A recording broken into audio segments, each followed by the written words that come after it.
So చిన్నప్పుడు actually పాట వరకు మీ అంబిషన్ ఎలా ఉండేది చిత్ర గారు? యాక్చువల్గా నాతో స్టడీ చేసిన నా ఫ్రెండ్స్ అందరూ ఒక్కొక్క కాలేజీలో లెక్చరర్స్గా ఉంటారు. ఇప్పుడు నాకు కూడా అదే అలాగే ఫిలిం సింగింగ్ రాలేదంటే నేను కూడా ఏదైనా టీచర్ ప్రొఫెషన్లో టీచింగ్ ప్రొఫెషన్లో ఉండిపోయేవారు. అప్పుడు ఇంత మంచి పాట ప్రపంచం వెళ్ళలేకపోయేది, చాలా అన్యాయం జరిగిపోయేది. సో ఇప్పుడు తిరిగి చూసుకుంటే ఏమనిపిస్తుంది అంటే ఒక్కసారిగా లాస్ట్ 20 yearsలో ఒక బహుశా మీరు కూడా ఎక్స్పెక్ట్ చేయనంతగా మీకు అవకాశం, పేరు, మీకు అంత ప్రతిభ, కీర్తి ప్రతిష్టలు, అవార్డులు ఒక్కసారిగా వెనక్కి తిరిగి చూస్తే ఏమనిపిస్తుంది? అన్నీ నా ఫాదర్ చేసిన త్యాగం. నా ఫాదర్కి ఓరల్ క్యాన్సర్.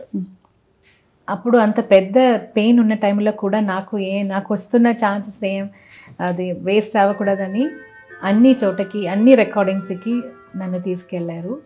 నాకు వచ్చిన ఒక సింగిల్ ఆపర్చునిటీ కూడా మిస్ అవ్వకుండా అంత త్యాగం చేసి ఆ పెయిన్ కూడా భరించుకొని రికార్డింగ్లో వచ్చి అదే ఆ భగవంతుడు పుణ్యం. దానివల్ల నాది నేను చేసినది ఏం లేదు దాంట్లో, అవన్నీ భగవంతుడు దయ అంతే.